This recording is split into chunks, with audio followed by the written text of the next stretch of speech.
May mga ugali at uri ng pamumuhay na naipapasa sa bawat henerasyon. Kaya't ang kasalanan ay naipapasa din sa pamilya at sa angkan. Ito ang dapat nating maputol.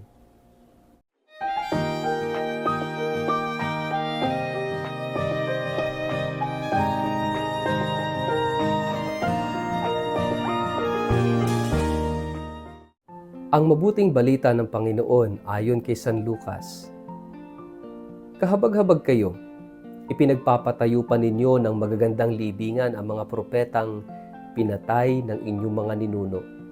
Sa gayon, kayo na rin ang nagpapatunay na sang-ayon kayo sa ginawa ng inyong mga ninuno, sapagkat sila ang pumatay sa mga propeta, at kayo naman ang nagtatayo ng libingan ng mga ito. Dahil dito'y sinabi rin ng karunungan ng Diyos, magsusugo ako sa kanila ng mga propeta at mga apostol. Ang ilan ay papatayin nila at ang iba na may uusigin. Sa gayon, pananagutan ng salinlahing ito ang pagpaslang sa lahat ng mga propetang pinaslang mula ng likhain ng daigdig, magmula kay Abel hanggang kay Zacarias na pinatay sa pagitan ng dambana at ng dakong banal. Oo, sinasabi ko sa inyo, mananagot ang salinlahing ito. Kahabag-habag kayo mga dalubhasa sa kautusan, sapagkat ipinagkakait ninyo ang susi ng kaalaman. Hindi na nga kayo pumapasok, hinahadlangan pa ninyo ang mga ibig nais na pumasok. At umalis si Jesus doon.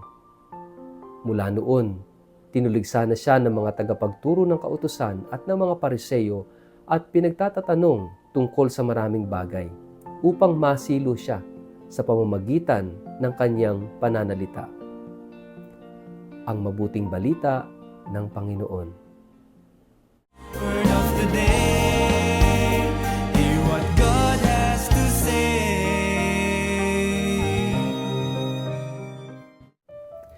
Mapagpalang araw po sa inyong lahat. Kumusta po kayo? Ang atin pong word of the day ay repetition. Bago po tayo magpalalim sa atin pong reflection sa araw na ito, kayo po'y muli kong inaanyayahan na huwag kakalimutan mag-like, mag-follow, mag-subscribe sa ating Facebook page at YouTube channel na Word of the Day. Ganon din po, pakishare ang video ito sa inyong kapamilya, kamag-anak, kaibigan, mga kakilala sa social media para sama-sama tayo sa pagiging media evangelizers at online missionaries na nagpapalaganap ng salita ng Diyos sa mundo ng social media. Kung kayo po'y nakikinig ng Word of the Day sa pamamagitan po ng Radyo Maria, mapagpalang pakikinig po sa inyong lahat. Mga kapatid, merong kasabihan that history repeats itself. Well, pwede nating pabulaanan, pero kung titingnan natin, pwede rin nating tanggapin bilang katotohanan. Pag sinabi natin kasing history, ito'y linear, no? Yung past hanggang sa present. Yung in-between ng past and present, that is history. Pero paano yung sinasabing repeats itself? Hindi na siya linear, kundi circular. Well, ito'y figurative speech, no, na may gustong sabihin sa atin. Kasi ang tao ay nasa proseso ng pag-alam, yung ating behavior, yung ating ugali, no, ay nahuhubog, no, ng kasaysayan. At may mga ipinapasa sa atin na mga kaisipan, kaugalian, paniniwala, ipinapasa sa atin ng ating mga magulang. Hindi lang yan. Hindi lang yung mga pamahiin, hindi lang yung mga ugali, pati mga paniniwala. Pwede ring ipasa sa atin yung kasalanan, yung pangit na pag-uugali, yung pangit na kultura. Sometimes, it runs with the blood, o kaya naman ay ugali ng angkan ng pamilya. Kaya napakahalagang tingnan natin mga kapatid, ano ba yung mga existing worldviews, mga paniniwala, mga pag-uugali na para bang ipinapasa-pasa na lang sa pamilya ninyo. Kahit pangit, kahit masama, itinatanggap nyo kasi ito yung ipinasa sa inyo. Kinakailangang maputol yon.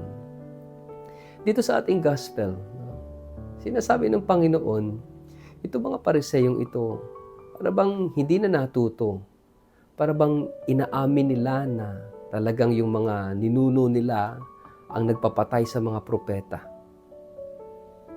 At ngayon, ginagawan pa nila ng mga bantayog. No? Para bang in a subtle way ay inaamin nila na yung mga ninuno nila ang nagpapatay sa mga propetang ito. At si Jesus ang panibagong propetang dumating. At anong gusto nilang gawin kay Jesus? Patayin din.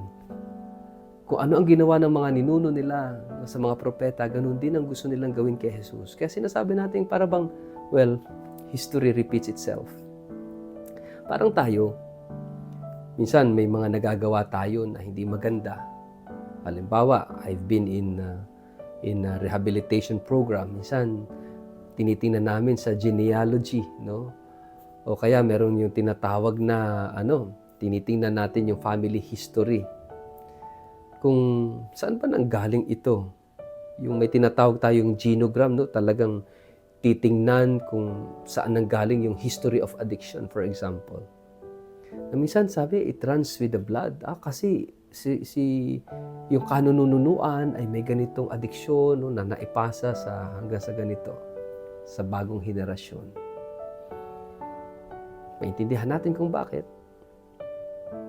Mahalagang maputol itong ganitong kwento sa ating pamilya, sa ating angkan, sa ating buhay. Kaya magandang tingnan natin, si Jesus ay naparito para putulin sana yung cycle at yung chain of sin and rejections. Kasi minsan nagiging cycle ito. Paikot-ikot na lang sa buhay natin, kinakailangang patigilin. Parang addiction, paikot-ikot lang yan. Yung kasalanan, ganun din. And yung chain, yung parang kadena na ipinapasa-pasa sa atin, na para bang ang hirap ng makawala doon sa kadena na yun. Yung kasalanan, yung addiction, ay pwede rin maging parang kadena, parang tanikala na sumisiil sa ating lahat. Kaya napakahalaga na maputol itong kwentong ito, itong kasaysayang ito sa ating pamilya. And Jesus has the power to stop the cycle and to cut the chain of sin, of rejection, of bad habits, of bad culture in the family. We need to accept and let Jesus enter into our system. Papasukin natin siya at siguradong patitigilan niya at puputulin niya yung cycle and chain of sin sa ating pamilya. Mga kapatid, huwag matakot, huwag manghinayang, kasi aayusin ni Jesus ang buhay natin kapag tinanggap natin siya. Sa ngalan ng Ama at ng Anak at ng Espiritu Santo, Amen. Ama naming Diyos, tulungan mo kaming makawala sa kasaysayan at kwento ng kasalanan at adiksyon sa aming pamilya. Putulin mo sa kapangyarihan ng aming Panginoong Jesus, sa kapangyarihan ng Kanyang pangalan at Kanyang banal na mukha. Patigilin mo ang cycle of sin and rejection. Putulin mo ang kadena, ang chain of sin and rejection sa aming pamilya. At bigyan mo kami ng panibagong umpisa. Amen. Pagpalain po kayo at ingatan ng makapangyarihang Diyos, Ama at Anak at Espiritu Santo. Amen.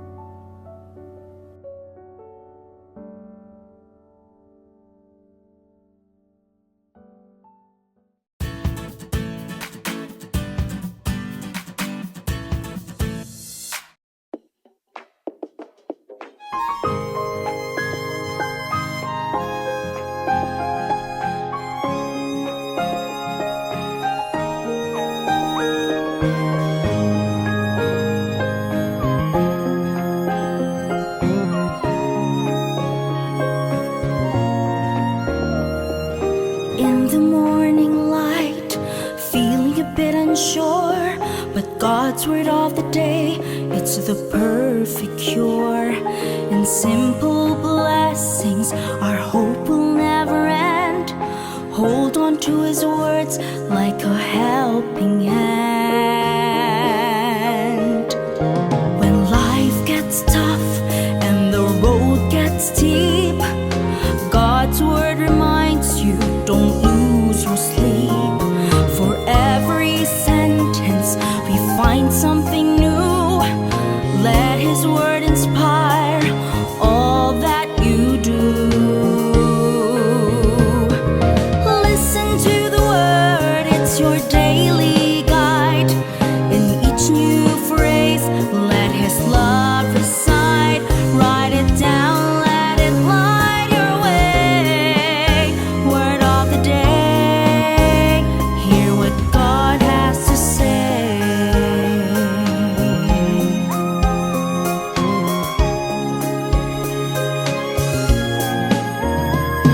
Spread on kindness like butter on a bread. Forgive and forget, let go of what's misread.